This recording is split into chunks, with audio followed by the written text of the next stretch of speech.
Hanging out with us. We're kind of at the tail end of everything, and if you have, I guess everybody they're flying out tomorrow's flights. Good. Everybody going to the party tonight for Pete? That'll be fun. All right, so we're going to talk about labor and sizing labor and what goes into it. And for those of you who know me, you know that I overdo it with slides.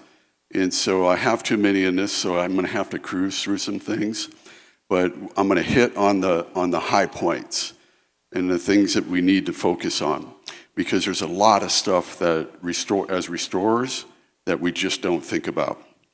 All right, and it's all based on data. So Josh, great to team up with you on this. I appreciate it. So we don't know what we're doing, so we're just going to fly with this, and so. I don't know what you're doing. Yeah. But thank you guys for hanging out with us. We're going to give you some really informative stuff here real quick. If you haven't been through any of my classes, this is going to be all brand new to you. All right. So the number one, I'm also a third-party consultant. I'm an independent third-party consultant. And the number one problem that we have on projects is too much labor. And restorers don't find that out until they're through a file review and they're talking to somebody from JS Held or Meridian or someone, and they're saying, why'd you have so much labor on the job? And the restorer will say, well, we put everybody that we had. Well, the problem is with that's great for splash day. And splash day is what I call the first day. And after that, you need to scale back. And everybody on the job can't be a technician. There has to be the categories have to fit. Too much labor on the job will destroy your profit, it will build your top line, but destroy your bottom line. Because if you're not producing, all you're doing is drawing on the profit of the job. So what is labor production rate? What are we talking about when we're looking at labor? For sizing labor, we have to understand what we're expecting out of our labor. And so we're going to talk about labor production rates, and these are some rates that we've been working on since '98. And every facility on the planet, whether it's residential, whether it's hospitality, whether it's entertainment, they all have a starting point for production rate. And what that is what are we going to expect out of our people? So these rates have been around forever, and everything that we're going to talk about here is based on historical data, things that we've been using since 1998. So the main factors that we're looking at are going to be, what is the total square footage? What type of damage do we have? Is it mold, recon? Anything that has labor, it doesn't matter if it's asbestos, mold, recon, water, whatever it is, if it has labor, it has a labor production rate. What's the severity of the damage is going to affect the rate up and down. What type of facility is damaged? We're all very familiar with, we all go through our WRTs and all of that. What do we learn in all of those classes? We learn CFM, pints per day. And what are those? That's the production rate of your equipment. And we're all tied into that big time. But rarely do we think about the production rate of our people. What should we expect out of our people? And it's the number one thing that we need to know. Because remember what I said at the beginning, from a consultant standpoint, that's the first place you start when you're looking at a file, is labor. Almost every time.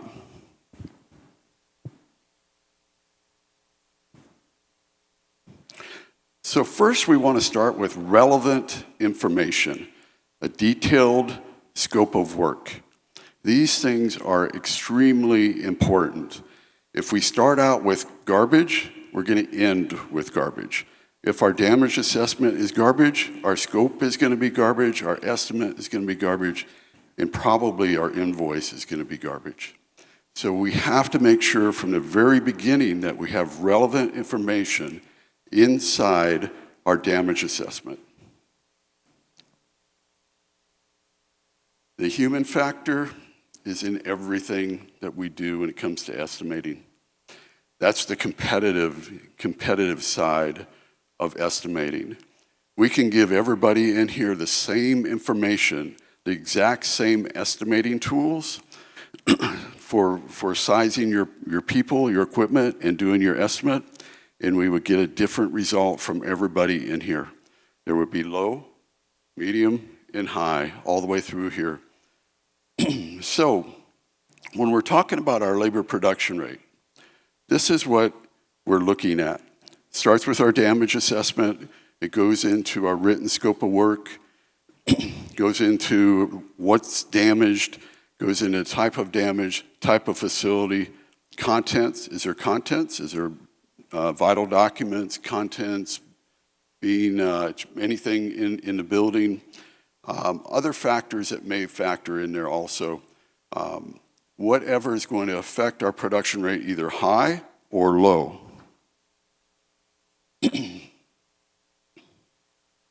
So the production rate is the barometer of the project.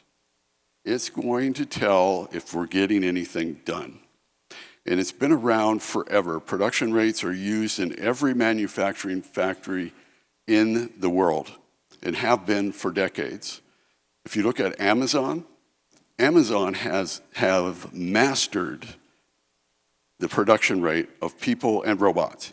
Because it doesn't matter if it's a person or if it's a robot, it still has a production rate. And they have mastered it. They know exactly what they are expecting out of their people on a daily basis. SpaceX does the same thing. They actually drive their people crazy because it's constant drive. They don't let up the gas.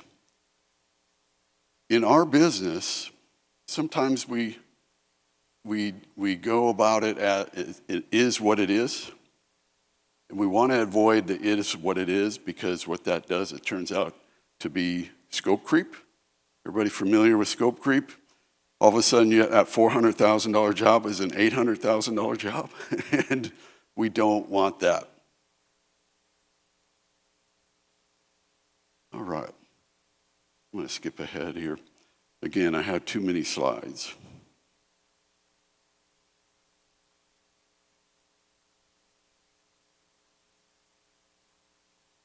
All right, I'm going to skip right to the meat and potatoes. What we have found over the last 30 years, in the sweet spot for production rate used to be about 170. And right now, it's about 150.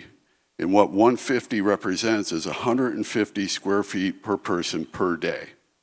So once I know that number, once I know what I should expect out of our people, tells me exactly how many people that we need to perform on the project. So 150 square feet, what that means is everything in that square footage, the walls, ceilings, floors, contents, fixtures, are all going to be a part of that 150. What we have found, it used to be 170, used to be our sweet spot. But what has changed over the years? We're actually working slower than ever before. And why? This little device right here. Every time it rings, I'm doing that so I can block that light. Every time it rings, buzzes, or moves, somebody is answering it. And so it's very important that we manage our project and keep an eye on, well, some tech companies, you have to check in your phone when you come to work every day. So within that, and you heard me talk about the starting point. So hospitality, you can see at the top, and libraries, museums, industrial, medical are at the bottom. That starting point is our production rate that we're going to expect in the perfect world. We know we don't live in a perfect world, so we're never going to be at 305. But you can see the differences, and the reason why. Anybody want to take a stab at why hospitality starts at 305 square feet and library starts at 214?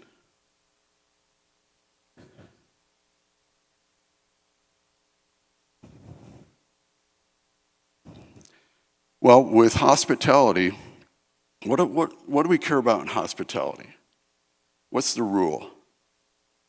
Heads and beds. Heads and beds. And if we're in a casino, heads and beds and butts and seats. That's all I care about. And when are you getting out of my building? So heads and beds is going to move much quicker than when you get into a hospital. Hospitals still heads and beds, but they want to know who's coming in our building, who's working in our building, what are your qualifications, who are you, and what are you going to do way before you can actually start the job. Same with industrial. If we're going to work for DuPont, it's going to take 2 days to get on job.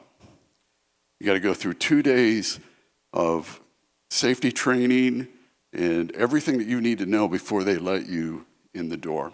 Much different than hospitality. Hospitality, they're ready for you to go to work right now because it's heads and beds. So there is a difference in all of it. And I apologize for those of you who have not seen The Matrix. I know there's a few guys in the room that have. This is what we call The Matrix. We designed it back in 1998, and it's part of our software that we have right now for estimating.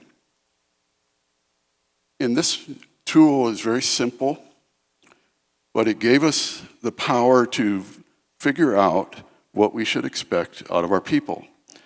And so I'm not going to kill you with this. If you want to hit me up afterwards, we can talk more about this.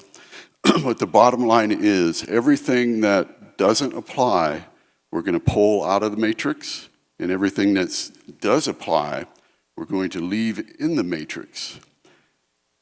The end result is 143. So this is an industrial building. Our next step, if we're doing an industrial building, 143 square feet per person per day, okay?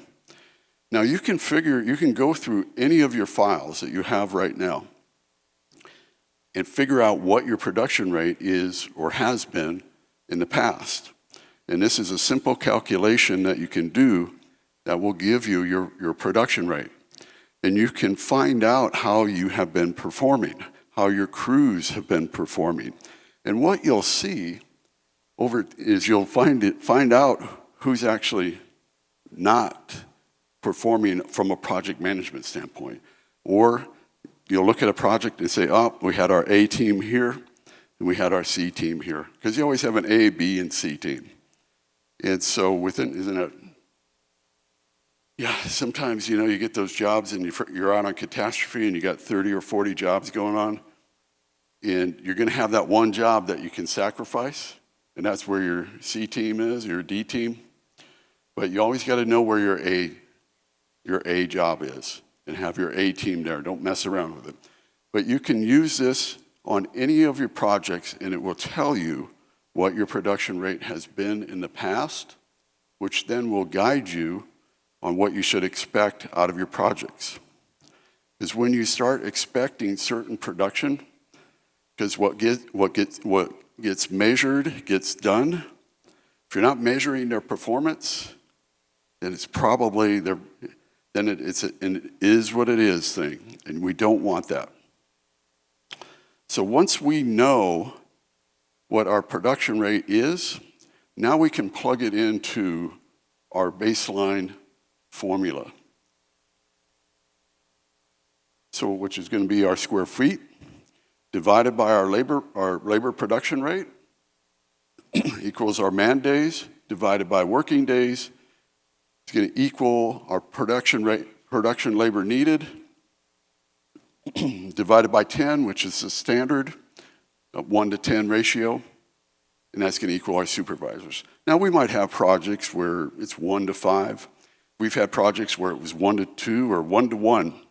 You know, sometimes you have high security projects and you have one supervisor per laborer, and then you have a security guy with a camera standing beside you when you're doing securities and things like that. Sorry, my voice is gone. 2 days of talking here, it's shot. All right.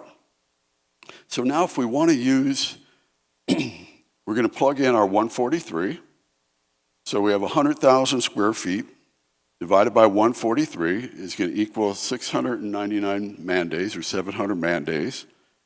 Divide that by 14 working days. The client told us we have 14 days to do the job. We also have a formula if the client hasn't told you how many days they want you on the job. We have a formula that you can use to determine how many days it should take to do the job. That's coming up at my last slide. So 700 man days divided by working days equals production labor needed at 50. Divide that by 10. That means we need 50 production labor and five supervisors. So right off the bat, we know who is going to be on the job, how many people are going to be on the job. And this is our baseline. This gives us a starting point so that we're not just winging it.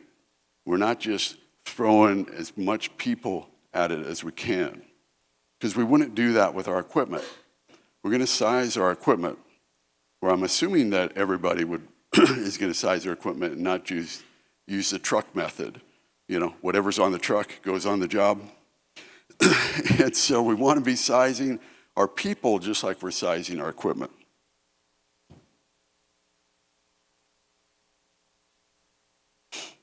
All right. I might have went too fast. All right. So here's our formula for if we have working, and we haven't been given the working days. This is our formula for it. So you take the square footage. You'll see square meters on here also, because what we're talking about works in square feet or square meters. So it's a global formula. Divide that by your labor production rate, which you know now. What's our starting point that we're going to have for labor production? Are you going to have in your head leaving from here today? 150. And we're going to go up or go down from 150 based on the project. And is it difficult? Is it easier? If it's an easier job, we're going to go up. If it's difficult, we're going to go down from 150. So we're going to divide that by equals our man days, and we're going to divide that by the number of laborers available, and that's going to tell us how many days that it's going to take to do the job. It's all labor-based, and when we put these formulas together, we were looking for commonalities. What are the common factors in restoration or any project? Any project that has labor, these formulas can work. So whether you're doing construction, remodeling, asbestos, whatever it may be, the commonalities between all of these projects is labor. And so that's why we focused on labor. And so it doesn't matter what part of the country you are, what part of the world you are. People really don't work that much different in each parts of the country, parts of the world. Now there can be other factors that factor in there, like catastrophe. There can be some things that happen, and it can be in parts of our country where there's just not good labor source. Like if you guys ever been to North Carolina for storms, it's tough getting labor in North Carolina, because North Carolina is very spread out and the roads are very skinny and it's hard to get to. Most of the time the roads are closed. So it's very difficult sometimes when you're remote in North Carolina. So all of these things are factors in how many people we can get. So if we can get 90 to 100 people, it will tell us how quickly we can do the job and what we need. Labor is so important. Can't say it enough. It is the number one, again, it is the number one thing that we look at. When there's a troubled file, well, the number one thing we do is take this, we want to find out the square footage of the job. So we're going to take the total of the job divided by the square footage. It's going to give us what our square footage number is. Once we know what the square footage number is, and we look at the job, we can tell, okay, something's not right. And it's that easy with experience, because it's always important to remember that even though you might be doing the job for the first time, might be the first time you do hospitality or hospital, it's not the first time it's been done. And there's a lot of data out there that people like me have been gathering up for years, and we have it, and you just want to dial in your performance. It's so important. Just like we are with our equipment, we want to do that with our people. All right. Josh? All right. Thank you. Yeah, I'm good. Thanks. Okay, so 3 quick things before I transition into some slides. One is Stephanie mentioned I'm middle school math teacher background, so I probably have some decent stories. It's not so much the stories as in I know what to do with the kids in the back. Shout out to R1 Corporate back there in the back. Thank you. Appreciate you holding down the back for me. So good stuff. I also realize that I am now, that Tom has kind of finished up, I'm basically one of the last few things between you and a beer, so I'll try to keep this brief and we'll go through some things pretty quickly. And the third thing I would say is I had no idea. I did not come to the front of the room before I spoke today. I had no idea that these lights were quite this way. I would have not shaved the dome this morning had I known that they were quite so bright, so apologies if you get the glare. So let's jump into it. I am going to take a little bit different slant than Tom did. Tom talked a lot about labor and what was going on our projects. And I'm going to just kind of turn that a little bit on its head and say, hey, what happens when that labor is not in our shop? Or when the equipment's not in our shop, or those things don't exist for us within our own space. How do we do with a little bit more with the resources that don't exist within our own companies? So really what I'm looking for, and I hate this because it sounds, and my job now currently is as a consultant, and this sounds like consultant-ese, and I hate to speak that way. But I'm looking for, as many times as I can get it, I'm looking for when I bring a resource in from outside my company, I'm looking for it to be a win-win-win. I'm looking for it to be a win for us as the restorer. I'm looking for it to be a win for the company that I'm bringing in that's going to provide this labor to me. And then I'm also looking at it for being a win for our mutual client that we're going to be out there. So really, if I keep those things at the top of my mind as I bring in these resources and try to always focus on making sure that it's going to be a win for all parties involved, that's when I really can turn out and get the best results from what we've got working on. So let me go through a couple ways that I look at it, first off from our perspective as the restorer.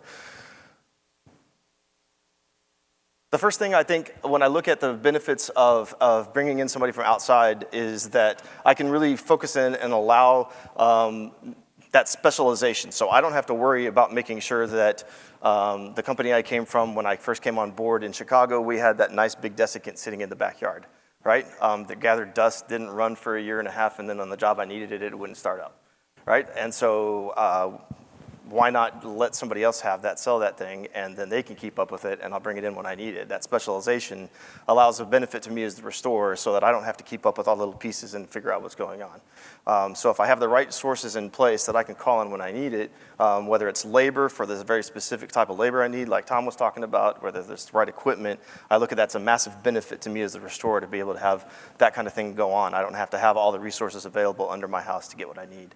I can also take and increase my volume of labor. Tom went and talked about how we're going to break that down. His example, I think if he went through it, said 14 days, right? That the company that we were working for, the building we were working for, told us we had 14 days. What if they change that on the fly? Because they do that. And they come back and all of a sudden that becomes 10 days. That becomes more labor that we need. How do we go through and do that? Having somebody available to us that's outside our company allows us to scale up that labor a little bit more quickly. Big fan of number 3 on this, being able to kind of shift that liability and risk away from our companies. I think as restorers, we have places where we walk into enough risk on our own. If there's something specific that I can walk into, again, a specialty or something that I'm not prepared to handle within my own shop, can I shift that liability and that risk and kind of put it over to somebody who is used to handling those types of risks and those type of liabilities? So that's another benefit to the restore. And then lastly, kind of goes along with the labor side, but economies of scale. I can now say yes to 3 of those projects because I have those resources available to me, those relationships built up, and I can go outside my shop and bring those folks in. Make sense? So as I look at it, like I said, I want to go win, win, win. So this is a benefit to us. What about the benefits to the sub? The benefits to the resource that's outside of that.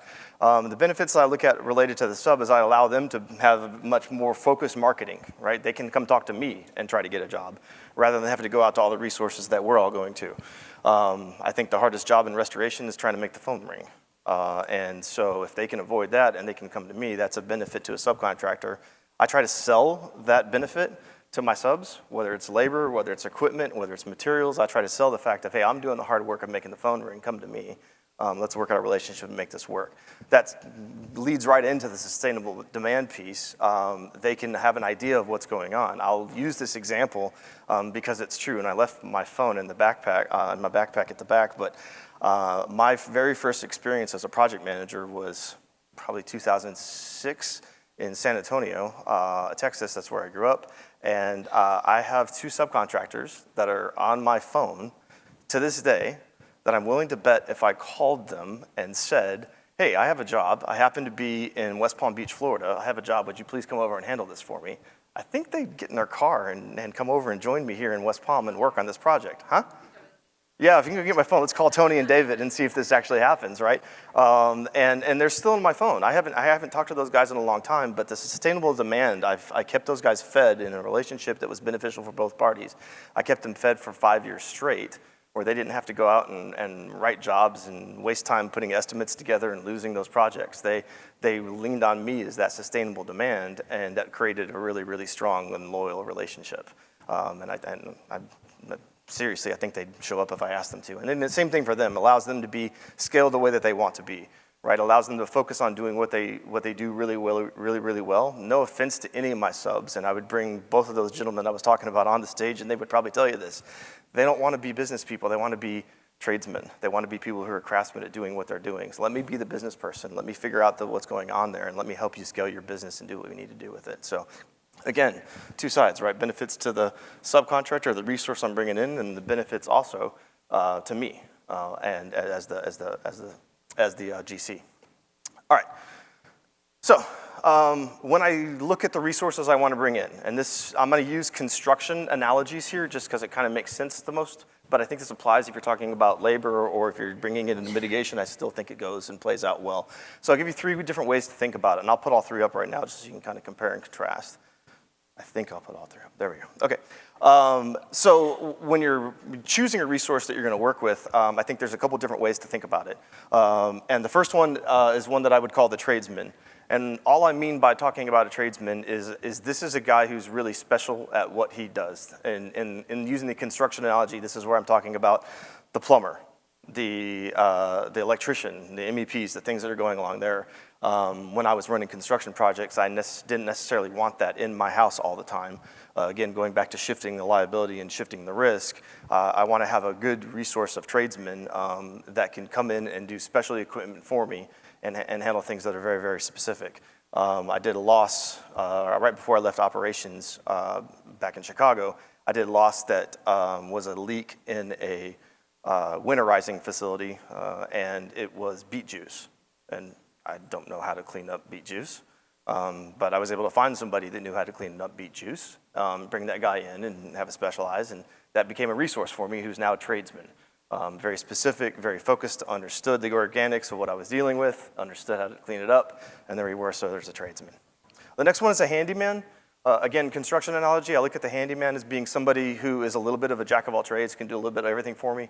I like to have a bunch of those resources available to me as well. Somebody that could just kind of show up and when I need them and is going to be loyal, may not be an expert. I know the danger of having a jack of all trades and being a master of none. I know how that works out. But I always wanted to have a group of people that were in that handyman category so that I could lean on them for a bunch of different things and maybe combine those things together and get them done quicker.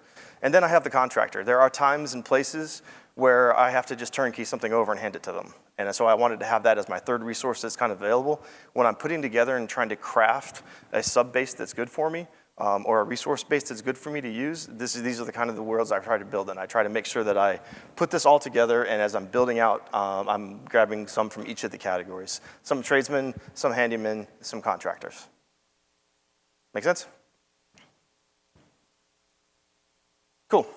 The one thing I would ask y'all is go, and I guess it's too late now, but the expo floor is probably closed, but if you go downstairs and walk the expo floor, there's a bunch of these resources that are available to you. I would say now's the time, right? You're not on the loss right now. Go make those relationships now, please. Please go make if you walk away from nothing else from this session, please know that it's the right time today when you're here at RIA, you've taken the time to step away from your companies. Go make that relationship now. Don't make that relationship when you get that loss and you're trying to figure out how to do it. That's too late, and you're not going to be able to do that. Establish these solid relationships way before you need them. It gives you a chance to do what we're going to talk about next, which is kind of test them out and see whether they're going to work for you, right? And so I just want to make sure that you've got the opportunity, take it when it's there, network, do what you're here to do, and figure out how to do those things when the time's right. All right, vetting. When it comes down to handling the right resource and making sure that you're going to use the right folks, I think it's crazy important that we go through this step. All too often as restorers, we are all about sense of urgency. And so what happens is we get that loss and we just take off and we start going and we're producing things. And you know what I heard? I heard that this guy's really good with this resource. These guys are really good with the labor. And I bring these people in untested and I test them on the fly on the job. I know because I've done it and I've been there and I've made the mistakes and I've seen the results of what happens when I don't properly vet a subcontractor. So if I'm bringing a resource in, I want to try to be able to have a chance to vet them. So think about the things that I'm speaking of, and I didn't go through the details here, but we could. It's do they have the right insurance? Do they have a track record for knowing what they do? Can they get the resources? Can they show up when I need them to? Do they do good quality work? If I'm getting a skilled labor into my facility and I'm trying to hire skilled labor, is it actually skilled labor or is it just demo, right? Again, I try to speak in real stories because you all probably can relate to my real stories, but did a nice, decent-sized project, hired a labor source that I had untested before, again, willing to raise my hand and make the mistake, and on the crew walks in a guy who was good, strong labor, nicely built, put together, but this is in Texas, so he was wearing jorts, a pink tank top, and boots. And I was like, that's awesome, and looks exactly like I want to look on this job, right? And so, asked that gentleman to go put some clothes on and come back, and he did, but I had not reached out to that resource and let them know what our standards look like and hadn't tested them out before and got busted on the fly on a government facility, right? And that's great for me. And so just make sure you take the time, do what you need to do, test those folks out, make sure that you have a good working relationship, you can do that. Next thing, and guys, this sounds really simple. I know the crowd that I'm speaking with there's a lot of experience in the room, and so this is kind of the basics. But all too often I find that not only do we rush into our relationships with our subs and sometimes not check them out and make sure that they're doing what they need to be, or make sure they're not going to be a good resource for me, but I also find that on occasion, we don't get things good and put in writing. We just kind of go willy-nilly and we do the handshake method and we trust that they're going to show up and do what they need to do. And so I'm going to beg and plead that you put their correct contracts in place so that you're working with things. This is the part where I asked one of my clients in the room if I could pick on him, because I've been asking Gene here from B&G to get contracts for his subcontractors for a long time. So these slides, Gene, are for you. And Seth, you can take notes and let them know that I was making fun of him. But a couple different contracts that I'd love to have in place. And again, this is basic stuff, but all too often I find as restorers, we rush into it and we forget about them. The first one is having a master agreement, right? This is setting up the rules of the road. This is how I work things. So the things that are happening on the master service agreement are the list of services. What am I hiring this resource for? Are you labor? Are you materials? Are you equipment? What does this look like? I want to lay that out. I want to lay out how, not the price like, hey, we're going to pay each other this much, or this is how this contract's going to lay out. This price definition is how we're going to define pricing. Are we going to do things in a time and material world? Are we going to do things by the square foot? Are we going to do things, how does that work out? I want to make sure we take care of that. Terms of payment is crazy important. The company I came from most recently, we were paid on 45-day terms because that's what I had to do to keep my cash flow working where I needed to do. And that meant when I sat across the table from a potential vendor, I needed to make sure right here at the beginning when I was talking to them that they understood I had 45-day terms, because that meant I turned away some very, very good subcontractors or very good resource providers that couldn't handle my payment terms. But I'd rather handle that now at the beginning of the relationship than wait till the end and they are upset with me because I'm not paying them in what they think in the ways that they think they should be.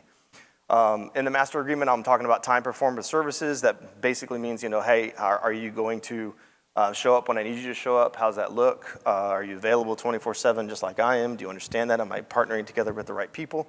Performance requirements, that comes down to simple things like don't park in my customer's driveway kind of thing, but I want to lay that stuff out for them so they know what's going on. And then the last thing I put in master service agreements is all the kind of terms and conditions stuff. Just make sure I have that laid out, how we're going to handle change control. So if there's a change to the scope of work, you mentioned scope creep earlier, Tom, so let's talk about it right now. Let's just talk about if we get something that's changing the scope, how is that going to change my scope with my subcontractor? How's that going to lay out? The legalese is all the important part, and I'll let somebody who's more up to speed with the legal piece run that by your attorney, make sure it's good to go, but get that in your contract with them. Indemnification and lien waiver is just back to that shift of risk, right? It's just making sure that I'm taking care of that and passing the liability on to the folks that can have that. I want this all in my master service agreement, and the way that I would do this, again, this simple stuff, but all too often missed.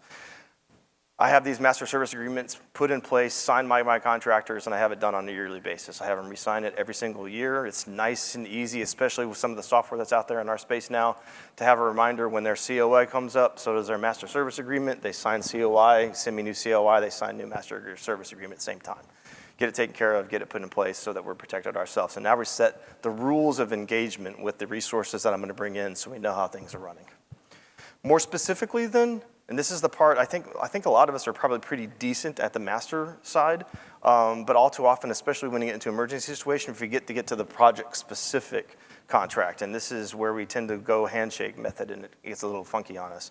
From the project-specific standpoint, now I want to really step in and define, this is the scope of work I'm hiring you to do. This is exactly what we're going to do. Here's the fixed price or the fixed rate or whatever you want to call about it, but we're now defining what this is actually like for this project. Notice I'm saying terms of payment again, right? I told you I was paying on 45-day terms. I'm going to remind you now in this new contract here that I'm actually paying on 45-day terms, because I don't want you to question me later on and go, man, I thought this was going to work out differently, or I thought you were joking. No, I wasn't joking. This is what I have to do to be able to keep my cash flow in check, and so this is where this sits out. Deadlines goes back to talking about, just like Tom was on his example there, that 14 days that I shrunk to 10. Same kind of thing, laying that out for the people I'm bringing in so they have the same expectations of the contract that I do with my client. Performance requirements, terms and conditions, those roll right over from the master service agreement, and I'm putting them on this contract again. Again, I want it, yes, you signed that, but you may have signed that in February, and I can barely remember what I had for breakfast this morning. So let's redefine this again so it's very clear and people are comfortable with what they're signing and what they're getting into. Last thing I'll say on that is work orders are not contracts. We tend to do that. That's why I threw it up here, kind of as a side thing. We say, hey, I give them a work order. That's awesome. Is a work order actually a true subcontract? Will it protect you in the case that something goes really funky? As a guy who set a house back on fire twice, work orders are not contracts, right? I did not believe in spontaneous combustion until I saw it. And it happens. And I was protected by a good contract there, and I was able to shift that liability to the subcontractor who caused it, right? Terrible story, and I hate to be a fearmonger, but that's what happened, and that's what really drives in the project-specific contract. I was able to go back to that contract as an additional assured and push that liability right back to the subcontractor where it belonged. Cool.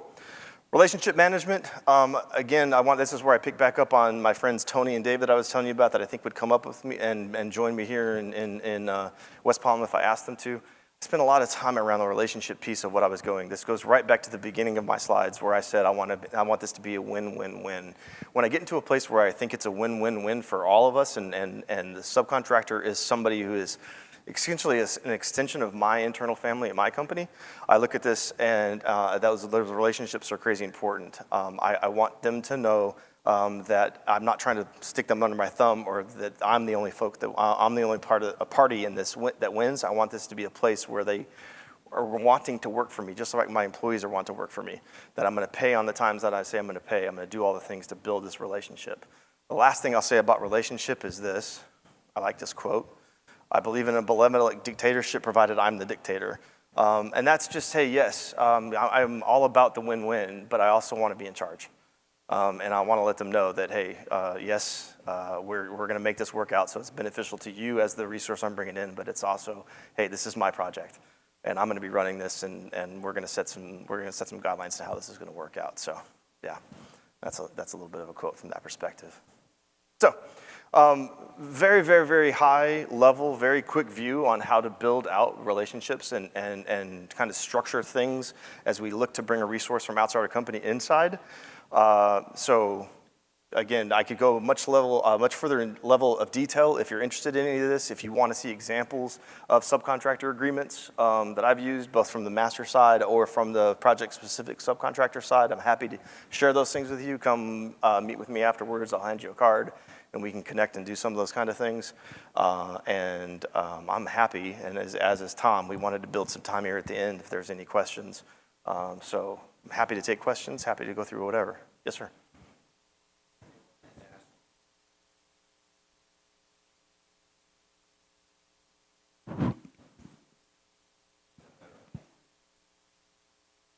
Or not.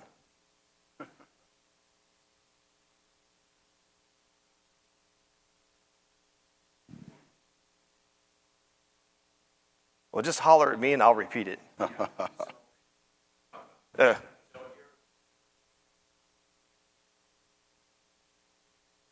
Yeah.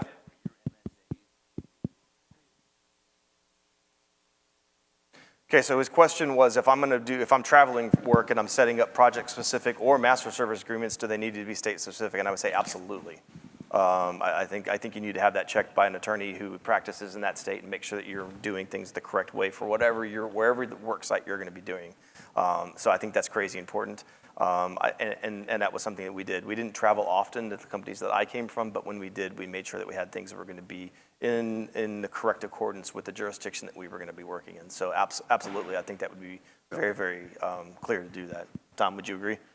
Yes, and it depends. Every state is different, and so you want to make sure your contracts fit that state, but also your lien, know your lien laws, all this stuff for when we're doing business. We touched briefly on, I'm a big money up front guy. If you don't ASK, you don't GET. If you don't ask, you don't get. If you don't ask, you don't get. If you don't get, you don't eat. And so you want to make sure that you're getting paid, because we love what we do, but how many times do we find ourselves being banks? We're the bank of restoration, and we have to avoid that. So make sure we're getting money up front, especially on big projects. If we're here at the Hilton and the Convention Center, we're going to be on progress billing. We're going to get money down, and I always recommend an invoice every 7 to 10 days, religiously. So that way everybody is used to seeing how we invoice. And so by the time we get to that last invoice, we're done. It's not a big deal. Yeah, I love it. Thanks for the question. Hey, Tom, David, Restoration 1 in Baton Rouge. Question about that 143 square feet that you came up with here. Yes. Is that an aggregate of all divisions? Thinking out loud, fire, right? A little more labor intensive than a water job. So is that just an aggregate in your experience of that, or is that specific to all or a certain division? It can cross over. And so it can be a water damage only project. But a water damage only project is typically going to be a little higher, like in the 400 to 600, because there's not as much labor intensive items going on. The fire, you're going to you're going to come down because there's going to be a lot of labor on that project. There's going to be a lot of things you're going to be doing that's going to drive that down. So you're always going to start at 150 and go up or go down.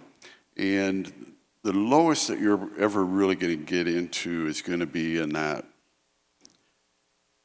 If you're doing a job and you're in the 30s, it better be nuclear. Because, but I can tell you as a consultant, I've been on some projects or called in on some projects where the restoration client or contractor is in the 40s. And so think about 40 square feet per person per day. And I'm standing on a panel right now that is probably about 40 square feet if you added it up. 32 square feet in a sheet of plywood. This is a little bit big, a little bit wider than a sheet of plywood. And so when you break it down like that and you look at it, all of a sudden the lights come on and it's like, holy crap, we're not getting anything done. And all of a sudden, because what happens is you're driving, and this was their explanation to me, and because they had way too many people on the job, and I said, why do you have so many people on the job? And I said, Tom, we're driving our top line, we're driving our revenue. I said, yes, but you're destroying your bottom line, and you're raising red flags everywhere. Because we want to run projects where we don't have red flags going up. Or when we go through an audit or when we have somebody looking at our file, it's no big deal because we have everything in line. So if we're managing our labor and what we're producing, 9 times out of 10, our invoice when it comes to the end isn't going to be a big deal. And as long as we're telling people, as long as we're not starting out a $400,000 job, that's now an $800,000 job, and we didn't tell anybody that it's going to be $800,000 because we didn't know, because we weren't managing our people, we weren't managing our numbers, and all of a sudden we show up with a $800,000 bill, and it was supposed to be $400,000. It's a problem. It's a problem, and if you dig into it, it'll come back to your labor. So, but again, it's meant to be a baseline. I kind of it's a baseline. Reminded myself of that as we yes. explained. Got it. Thank you. Yes, it's meant to give you a starting point. It's like your equipment. With the CFM and the pints per day, and because it can all vary on the situation, the type of weather you have, and the type of facility and all that. So it's very similar. So once we're paying attention to what our people are doing, our projects are going to be more profitable because we're not going to have people standing around. We're not going to, but it happens all the time. It's happening on a job right now. Absolutely. Perfect. Any more questions? Okay, I think we have time for like one more, maybe. I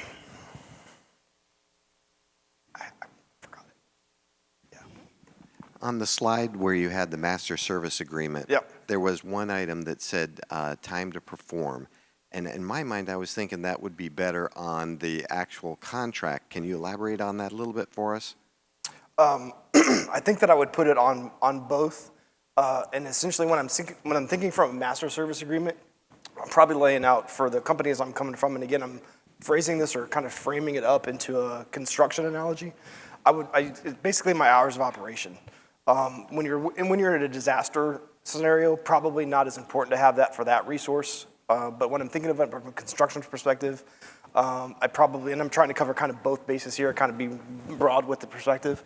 I think it's really important there to lay out, hey, I don't want you to start with a construction project that's something more planned at 6 a.m. in the morning. So that's all I'm laying out there is that piece. Once I get to the project specific piece, thank you. Once I get to the project specific piece, then I am absolutely getting very much more specific with it about, okay, here's what the agreement says. We're working overnight because I can't be in this retail space during the day, or whatever that looks like. Yeah. Thank you. Yeah. Thank you. Perfect. Anybody I miss? No? Come on, we got to have one more. One more. Come on. Please? Pretty please? Well, they were good. A round of applause for these two gentlemen. Great information, Josh and Tom. Thanks, y'all. Thank you, everybody. Yeah. And before you head out, we're going to we didn't get to run the sponsor video, but super important to do that. But a reminder back in this room, the closing general session is mergers and acquisitions, the good, the bad, and the ugly. So that's supposed to be a really good one. So please come back for that. And we'll wrap up. Thank you again, guys. Appreciate it. Thank you, everybody. Thank y'all. Thank you. Safe travel.